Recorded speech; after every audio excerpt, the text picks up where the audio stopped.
Graça e paz, queridos, como é que vocês estão?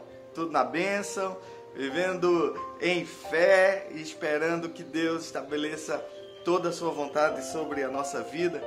Esse tempo de pandemia é um tempo muito bom para a gente poder fazer reflexões.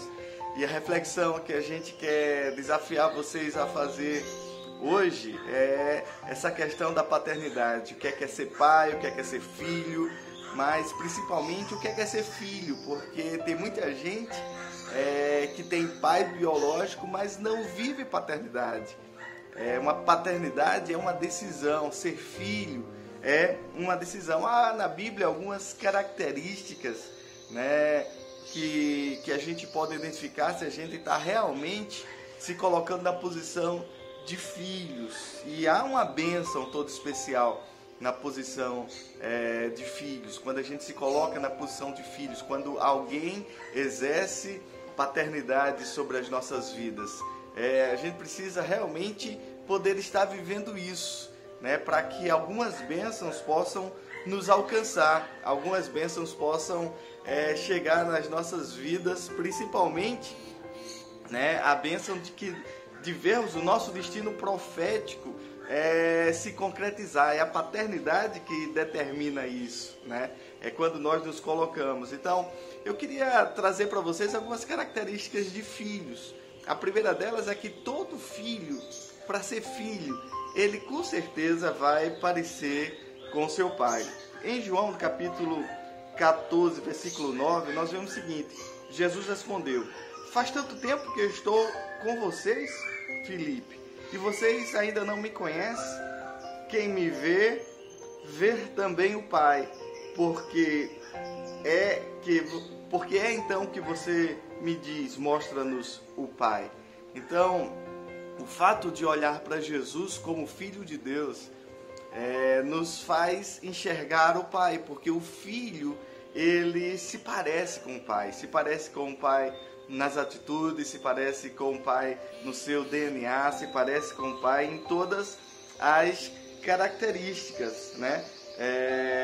Se você quer saber se alguém é filho, é só olhar para a sua vida, para os seus frutos e ver se há semelhança dele com a paternidade que está sobre ele, né? Quem me vê, vê também o Pai, né? E isso é muito importante, basta uma observação, né? Às vezes tem muita gente que quer se colocar como filho espiritual de alguém, mas em nada parece com ele, em nada é semelhante a ele, nem nas atitudes, nem nos objetivos, nem no coração. É claro que não vai ser um clone, né? Mas você olha e vê características que identificam claramente aquela paternidade.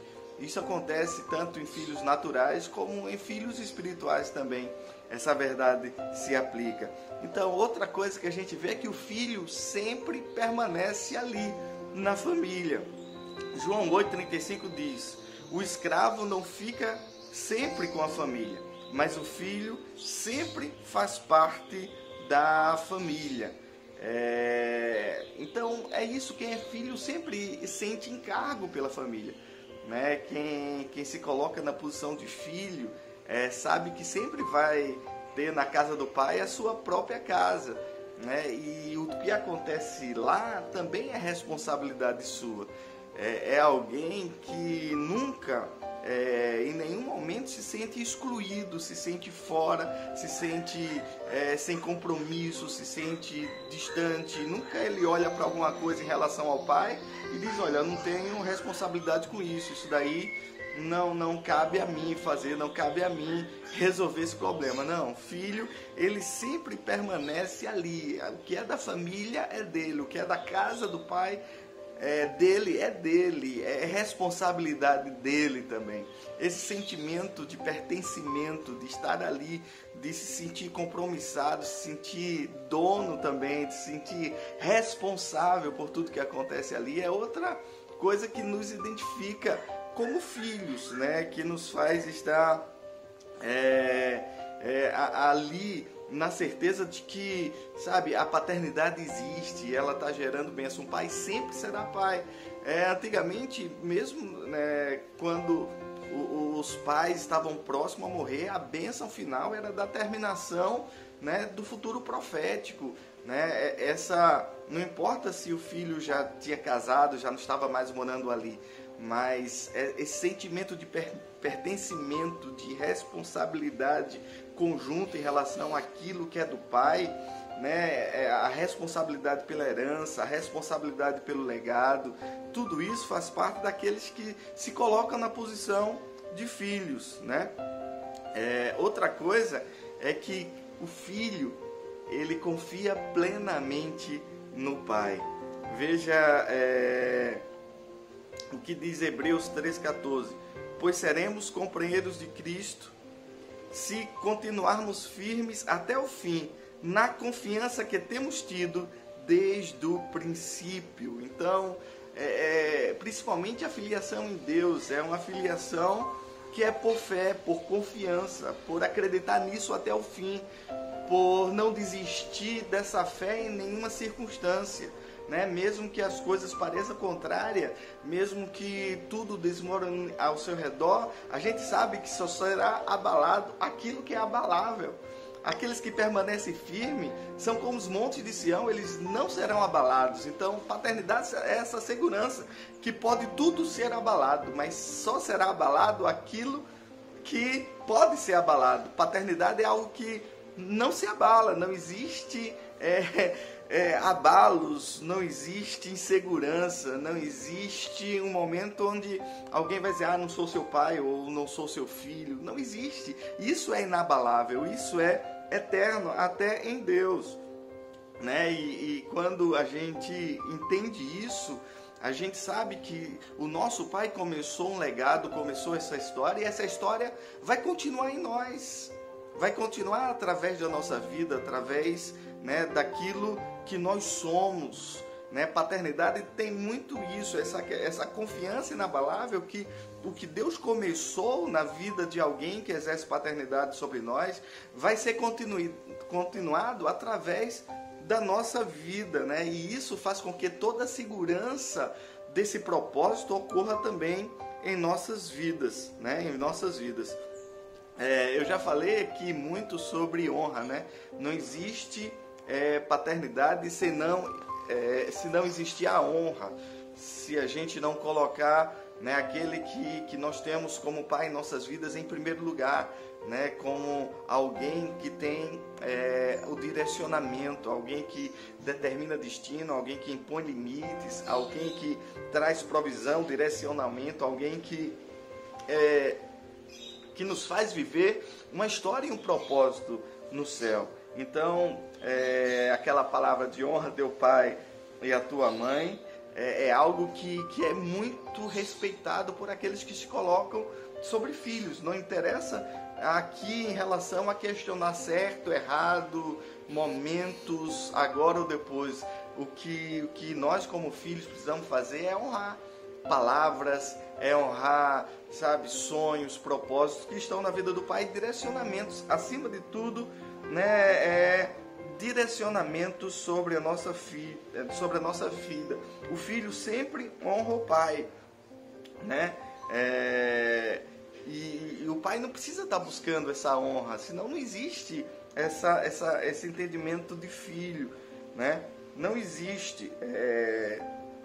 Nós não somos empregados, nós somos filhos, inclusive de Deus. E isso nos dá um privilégio, mas um privilégio recheado de responsabilidades. Porque ser filho não é só privilégio, não é só alegria, é responsabilidade, né? De poder estar debaixo de posicionamentos, de poder estar honrando, né, o que foi pedido a nós, os valores do Pai. Tudo isso nos faz ter esse entendimento, né, de que não pode haver filiação se não há honra. Olha o que diz o Salmo 127, 4 e 5. Os filhos que o homem tem na sua mocidade são como flechas na mão de um soldado. Feliz o homem que tem muitas dessas flechas. Ele não será derrotado quando enfrentar os seus inimigos no tribunal. E aqui é muito claro a questão de que o pai usa filhos para atingir alvos. E quem dá esses alvos, quem dá esse direcionamento é o pai. E o filho é simplesmente a flecha que se coloca no seu aljove e se permite ser lançado, se permite ser conduzido, se permite ser direcionado. E isso faz com que um pai, aquele que exerce paternidade, tenha, através dos filhos, a certeza de que objetivos serão cumpridos, propósitos acontecerão na nossa vida. Então, é muito claro, e eu deixo isso como outro ponto: filhos sempre obedecem a seus pais. Na verdade, quando não existe obediência, não existe, portanto, paternidade. Não existe, né? Filho é aquele cara que tem a capacidade de aceitar a disciplina, né? De se colocar debaixo de uma disciplina. E a própria Bíblia diz que o pai que ama corrige. Mas se o filho não aceita a correção, é porque o filho rejeitou a paternidade. Uma das coisas que precisamos entender é que, para ser filho, precisamos aceitar a disciplina. Precisamos estar debaixo dessa condução, desse direcionamento, de estar debaixo de palavras de exortação, de palavra de correção, e estar disposto a ajustar a sua vida debaixo dessa paternidade.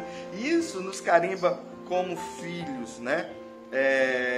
Filho não vai embora porque o pai disciplina, filho não fecha a cara e sai porque o pai trouxe uma palavra que ele não gostou. Não, filho, ele reflete sobre aquilo, ele pede perdão, ele se coloca sobre essa obediência, ele chora no colo do pai, ele chora no colo do pai, né?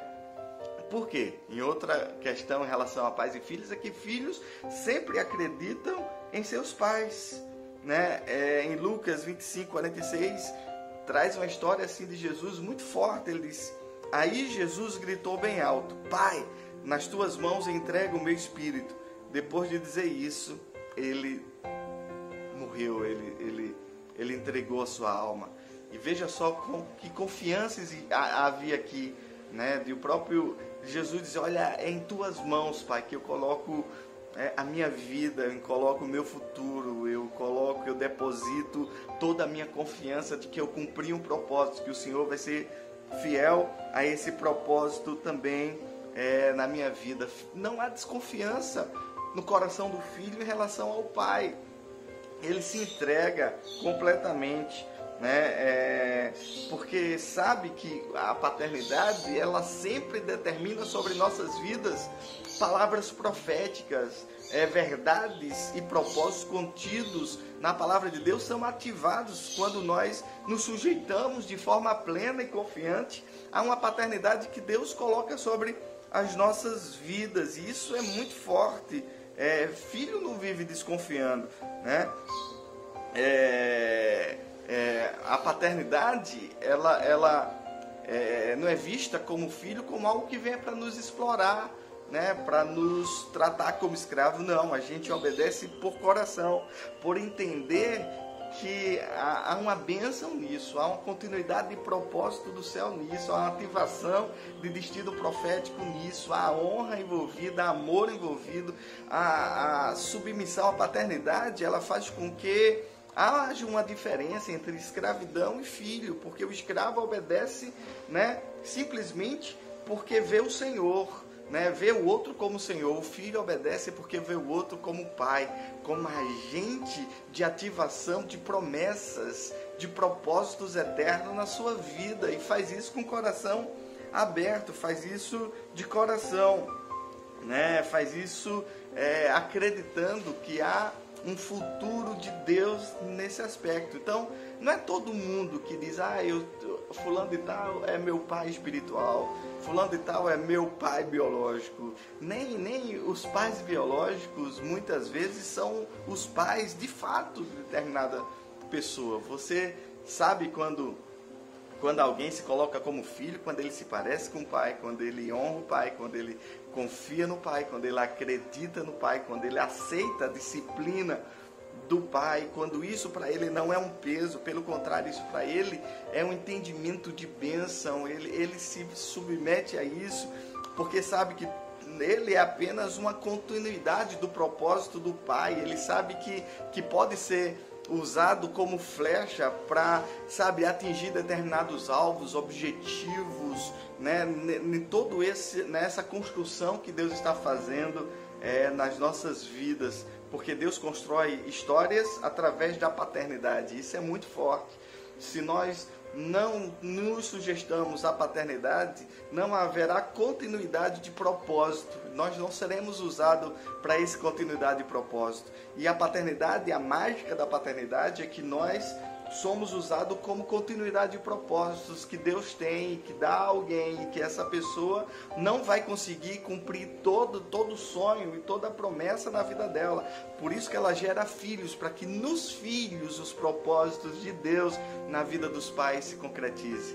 Essa é a minha palavra para você, e o meu conselho é que você se coloque debaixo de paternidade, que você olhe para a sua vida e diga: com quem é que eu pareço, a quem eu me submeto, quem é que tem exercido essa paternidade em minha vida, quem é que tem sido realmente alguém que eu posso dizer: olha, Deus vai cumprir, continuar o propósito através de mim. Eu carrego um legado, eu carrego uma história, eu carrego uma conexão, sabe? E isso tudo depende do filho também se colocar debaixo dessa paternidade. O filho que abandona a paternidade, né, ele joga fora herança, ele joga fora, né, legados, ele joga fora, sabe, algo que Deus quer fazer no meio da história. Então, para que a tua história seja relevante no meio da história, vocês têm que estar debaixo de uma paternidade. Algo tem que continuar através de você, e para que continue através de você, você tem que se submeter como filho. Então, há obrigações para nós que queremos viver propósito. E uma das primeiras delas é ser filhos. E ser filho não é simplesmente um privilégio, é um conjunto de responsabilidades. Então viva isso, para que o propósito dos céus se concretize através da sua vida. Que Deus te abençoe, querido, em nome de Jesus.